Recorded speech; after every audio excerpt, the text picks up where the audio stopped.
Of difference. We have, for instance, Minister of Railway in the presidency. You know what it entails to have a Minister of Railway? You know how much it costs to develop a railway system?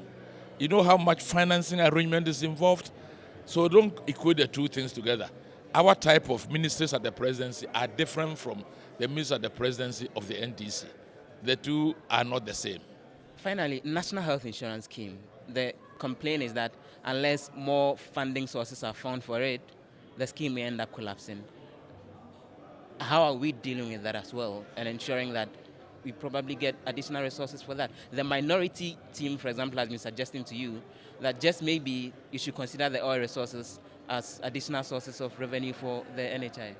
Why not? I mean, you need additional resources to make it work.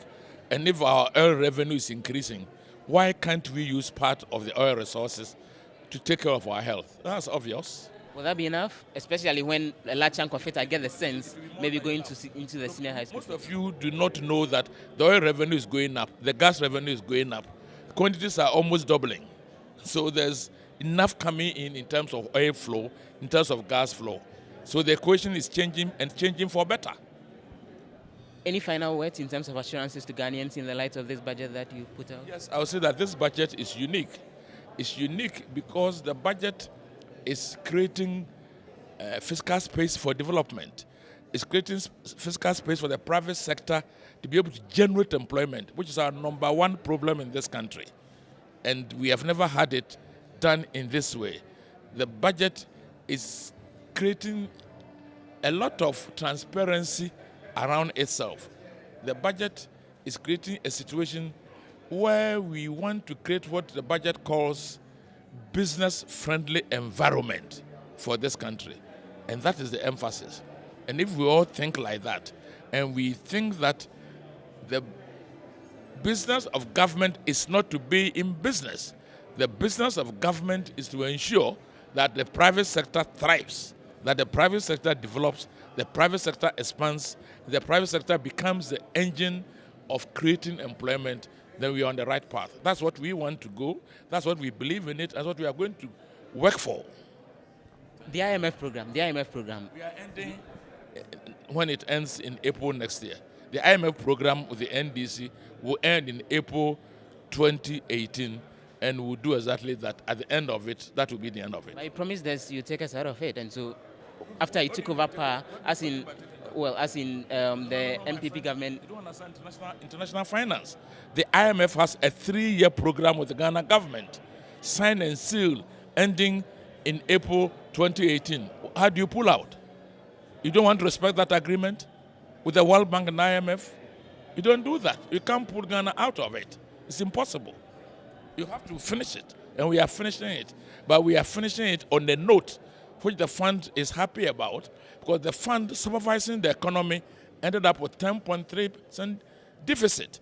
We are ending our first budget with 6.5, reducing it by about 4 point something. That's credit on our own discipline. The minority against some of these projections are overly ambitious. You're cutting down on expenditure, you're increasing expenditure, but you're cutting down a lot of your revenue sources, and they think this may not be possible. To be more than possible, what they fail to realize is that nobody took steps to plug the loopholes in the inflow, in the revenue. You can't have a situation where a lot of the revenue was going into private pockets. You can't have a situation where people knew, look, I was the chairman of the transitional committee. People brought me papers on leakages in the economy, leakages in the revenue. And it's staggering, it's embarrassing. Those responsible, will they face the law? Of course. Beyond just the complaint that we've heard you complain about. We have laws in Ghana, and on all these things, the law will have to apply if necessary. It's not for me to. It's for the commissioner of the IRS and whatnot to make sure that the law applies. How do you ensure that necessary investigations are undertaken and provide the political support for these institutions to do what's necessary to bring those responsible to book? If you don't investigate, how would you know that things have gone wrong? Necessary investigations are to be carried out, and will be carried out through the Auditor General's office, because we have a whole machinery in government called the Auditor General, and it's his job to audit operations within the government system.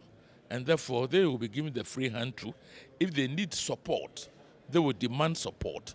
And there are so many powerful auditing firms in Ghana, Pitt Moawick, they are all there. They will be called upon to assist if need be.